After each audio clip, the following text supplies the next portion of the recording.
I want to thank you guys for coming out. This is not really just about our Second Amendment rights, folks. This is about our rights.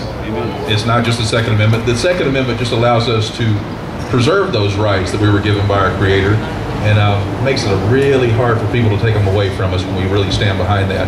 But I want to thank you guys for being out here, especially all you guys that came out with the red shirts, because it's making a very big impact. There's people in these offices that are looking out and seeing this. And I keep saying that they're either going to respect us or they're going to be afraid of us when we leave here today. And either way, we win. I really think so. I want to tell you guys thank you. We've got a whole hour. We've got some great speakers coming up after 12 o'clock. The legislature will be in session, but we've got some great speakers coming up. Some people that have got some great insights. One of the best legal minds that I've seen in a long time has dissected the Feinstein bill, understands what we're trying to do here in Alabama. Thank you. I couldn't agree more. And then we've got a well-known person that can fix this microphone, nationally recognized speaker. You've probably seen her in different places, but I want to encourage you guys to hang around and listen to Jan Morgan speak, because she's got a wealth of information that she can share with us, and things that I really believe that are near to all of our hearts. So I'm going to get out of the way. We're going to finish this part of the program. Please stay around for the second half, and thank you guys for coming out. All right, Al, thank you very much. Look, folks, we thank our legislators, and we appreciate them. And you know, all of us have to show up, and a lot of people jump out in the arena. And I want to give a special shout out. Al Mickle was one of those guys that ran for Congress last year. He stepped into the arena. Give Al a round of applause. There's other guys here. Alabama Patriots, Danny Joyner, right here. If you're not on his Facebook page, you need to be there. There are other Patriots that stepped into the arena. Kathy Peterson, didn't I see you in the back over there? Where'd you go? Kathy Peterson and Dale Peterson right there. Shout out. We appreciate y'all for stepping into the arena. I don't know, Richard Rutledge, I saw him from Birmingham. Don't let anybody kid you. This young man also stepped out in the arena and got out there and got his walking shoes on too. So don't let anybody forget him either. I'm almost broken of that habit. He worked his butt off for this. I want to thank you guys very much. Okay, what a lot of you guys are here for is really about the Second Amendment, and it's really even more than about our Second Amendment. It's about Alabama. That's right. And this is bigger than our Second Amendment. It's bigger than everything else. It's more than that. It's our third, our fourth, our fifth, our sixth amendment, our 10th amendment. And it's where the Alabama Firearms Freedom Act is really trying to push that the federal government has no right to get in and try to curtail any of our firearms ownership. And what this bill is trying to do is we're going to fix the open carry law. We're going to fix a lot of the things. If there's a firearm manufactured here in the state of Alabama, it is not part of the Commerce Clause. That means the federal government, if it's made here, sold here, only for use here, it's ours. It has nothing to do with the federal government. And they really have no right to get their fingerprints on it. And there are other bills and other laws throughout the country that actually provide proceedings, and you can actually have the agent of a federal agency arrested. Absolutely. Yes. Prosecuted. They can be imprisoned, have fines, even for coming in checking the books, because if it doesn't fall under the Interstate Commerce Clause, it's not theirs, it's ours. And that's what we're here today for. We have one speaker that was going to talk to us earlier. He's already gone because he has, I was not aware of this, but by the Alabama State Constitution, they have to be in session at 12 noon. But I've got several speakers here that I believe that you're really going to be interested to hear. And some of the things, Bill is going to come up here in just a second. I'm going to have Bill Pruitt come up here. Bill he understands the NFA trust laws probably better than anybody I've ever spoken to. He's not telling me to do this, but I'm going to tell you that he's going to do a trust for me so that I can make sure that the federal government never gets any firearms out of my house. But there's even more to it than that. It's about making sure that our children and our grandchildren grow up in a free country, in a free state. Real quick, by show of hands, how many veterans do we have in this crowd right now? I want to tell you guys thank you. And I don't care if you served in World War II, Korea, Vietnam, Afghanistan, Iraq, wherever, I want to tell you thank you, and I want to tell you welcome home. Because a lot of the guys that raised their hands did not get this back in the 60s and 70s. And we're here today because there were men and women that cared enough to put their lives on the line, not just sign something and not talk about something on Facebook, but to put their lives on the line. I want to recognize each and every one of you guys, and I want to thank you for that. First person I'm going to bring up first is Bill Pruitt. Bill is an attorney from St. Clair County. He has really torn through the Feinstein bill, and even though that they're touting it now as it's a kinder, gentler bill, and there's unicorns and butterflies, it's still a bunch of crap. And you know, the unicorns, they're a fallacy, but this bill is serious. And Bill's going to explain to us a little bit how some of the nicer language is just really, it's just an electrically charged time bomb waiting to happen. So I'm going to bring up Mr. Bill Pruitt, and he's going to share his insight on this.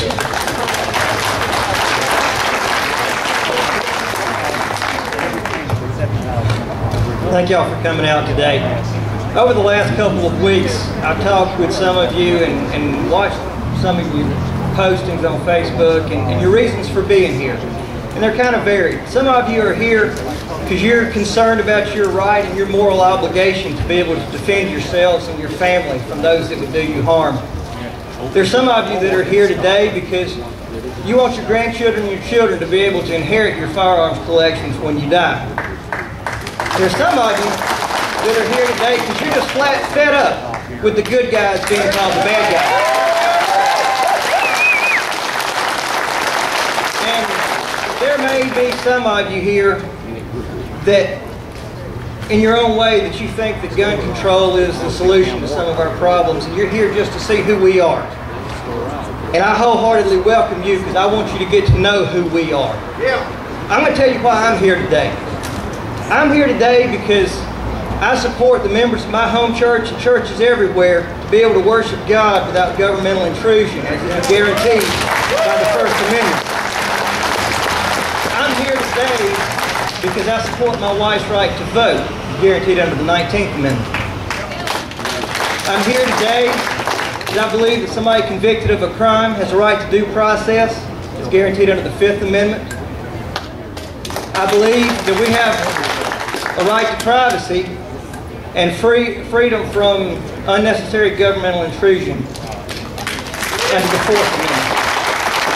I believe that every man should be free and no man should be enslaved, as guaranteed by the 13th Amendment.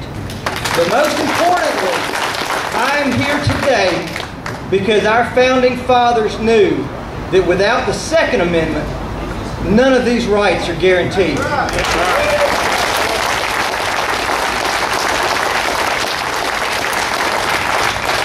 Like many of you, my heart is broken for the innocent lives that have been lost in recent days, months, and years at the hands of evil people. And while, yes, some of them did use firearms, most of them used knives, rocks, sticks, clubs, in their own hands. So it's not about the guns. What is about the guns is the fact that my heart rejoices at the number of innocent lives that were saved by our men and women that were willing to stand up and do what was right. But that brings me back to the reason that we're here. Because while we're looking at the lives of our own citizens that have been lost, let's not forget about the millions and millions of lives that have been destroyed around the world at the hands of evil governments and tyrant dictators that were just bent on absolute power and destruction upon citizens who did not have our Second Amendment. They did not have the ability to stand up for themselves and protect themselves against that. And that is why we have the Second Amendment. Because when our founding fathers set that up, they knew what was in their hearts, but they didn't know what was in the hearts of the folks that would control this government 50, 200, 500 years down the road. So for that reason, I caution you, as we work through this process and you look at these laws, it's not about what you think will or won't solve the problems that we have right now. You have to look at everything in the context of how will this affect the survival of our nation as a whole. Because of these problems, we've got several different pieces of legislation out there. The most notable is Senator Feinstein's. Back on December 27th, she posted on her website that in addition to being much more expansive than her 1994 gun control legislation, she had three main goals. The first goal was a massive reclassification of most of our firearms to retitle them as assault weapons. The second part of her plan was to require a mandated registration of these firearms. Then the final and most disturbing part of this was a ban on private transfer. And what she stated was her intent was that you get to keep your assault weapons, whatever it is that we've renamed as assault weapons, you get to keep them till you die. But due to the ban on private transfer, when you die, your children don't get them. Your grandchildren don't get them. She wanted them turned over to the federal government. Obviously, nobody was happy. Well, about a couple weeks ago, when the legislation was finally introduced, there was a disturbing collective sigh of relief from a lot of people. Because what was actually introduced was a lot more benign than what they expected. A lot of the summaries, oh, well, this is going to be okay. They're going to allow private transfer. They're not going to require registration. Folks, I'm telling you, if this passes, this is not going to be okay. Nothing has changed. Nothing has changed. So after reading all the summaries about how much better this was, I decided, well, I'm going to print off this bill. Let's actually sit down and read it. So as my printer was grinding out 122 pages, my first thought was, what in the world could take 122 pages? Well, there's only 19 pages of actual operational language in this thing. What I realized is there's 103 pages that's nothing but lists of names of guns. But when you look at them, there is a 7-page list where they list by name certain guns that are going to be banned. There's a 96-page list by name of certain guns that aren't going to be banned. Well, in that other 19 pages, they give us the guidelines for how to determine if the gun is banned. What did we need these lists for? We don't. I can say that my Armalite AR-15, even though it's on the list, I know it's going to be banned because I can read, and it says a semi-automatic firearm with a detachable magazine with one or more military characteristics. Okay, it's banned. I don't need your list. Or what about my Mutt AR that's built from pieces from everywhere? It's not on the list, but I know it's banned. I didn't need to go through 96 pages looking for a bolt-action 22 Cricket that I bought for my kids to know it was okay. Well, why do they give us these lists? They want everybody to get sidetracked with the fact that they've listed 16 times more exempt weapons than they have banned weapons. Don't get sidetracked with this. Look at what is actually there. Let's go a little bit further. They were nice enough to exempt antique firearms. Who knows what an antique firearm is? Raise your hand if you can tell me exactly what that is. That's good. Well, I didn't know when I read it. I didn't know if that was 25 years old. That's how old most of you cars have to be to get a vintage tag, or if it's 50. Well, it says antique firearm as defined by Section 921. Anybody here read Section 921? I have. So you go to the U.S. Code, Title 18, Section 921, subsection A, 16A, and then read the amendments from 1998, and you'll figure out that what she just exempted was any firearm made during or before 1898. Well, you know, it sounds great, but how many firearms made in 1898 were semi-automatic with detachable magazines and one or more military characteristics? None of them. It sounds good. They didn't give a squat in doing that. They've also taken out this mandatory registration language. Now, they'll tell you that any firearms that have been banned are grandfathered in. And it said to be grandfathered, it had to be legally possessed at the time that this... I think I shut myself off. At the time that this law took effect. Well, how are they going to know? That's the problem, folks. They're setting up the framework legislatively, convince everybody to go along with it, and then they come in with all kind of administrative rules to do exactly what they wanted to do.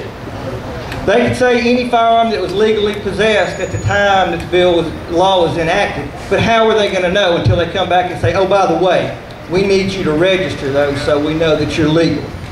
They haven't changed from that. They haven't backed off of that.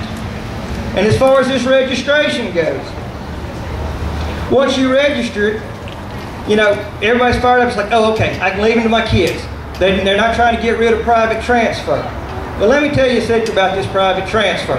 They'll allow private transfer given a background check and approval under Section 922. So you got to go look up 922. Once you get there, you're going to figure out that this background check, this was established by the Attorney General under the authority of Brady back in 1993. Well, the problem with it being established by the Attorney General is just like when they shut down authorizing new permits for drilling on federal land. Congress didn't vote on that and pass that law. No, the President told the Department of the Interior to place a moratorium on new permits while they could pass some stricter regulations. So don't think for a second that he can't tell the Attorney General, who's in charge of this, why don't you place a moratorium on background checks and approvals? Well, they've just shut down private transfer, folks, even though it's not in that 122 pages. They can still do it. And what happens if you die during that moratorium on background checks and private transfer? You can't pass it to your kids because they're not approving that transfer. You can't keep it because you're dead.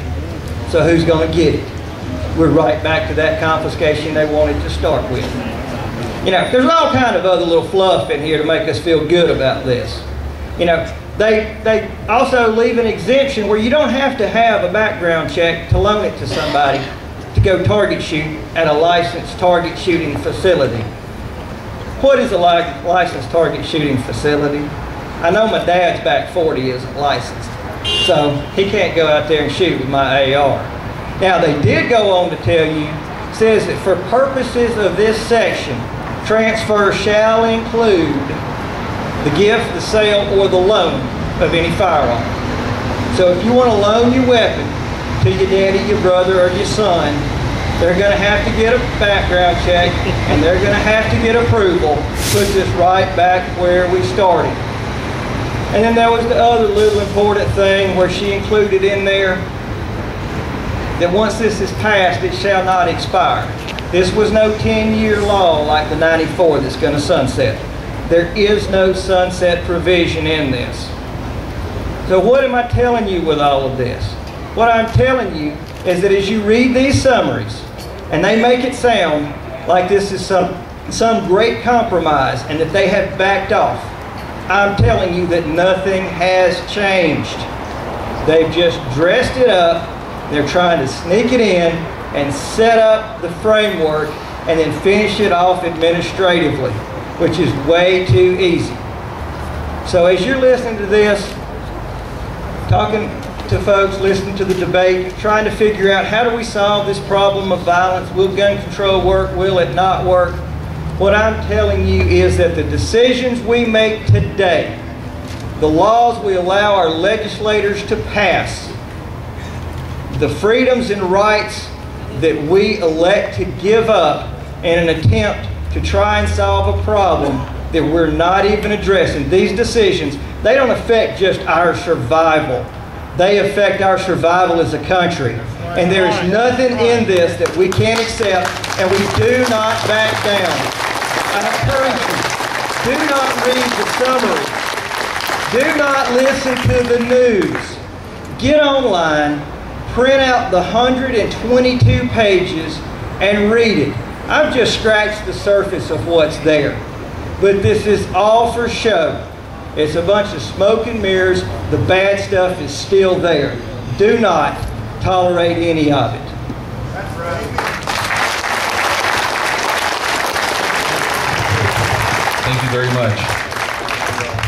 Now, how many people are really liking this whole softer, gentler bill? Yeah, I've got a lot of copies of this, and there's other people that have a lot of copies of this.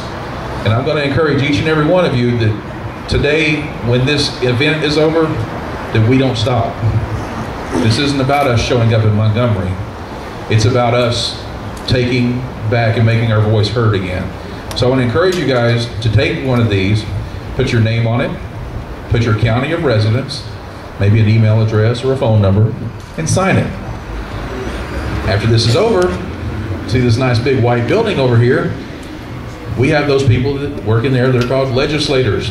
They represent us. I want you to take one of these copies with your name and signature on it and go place it on their desk.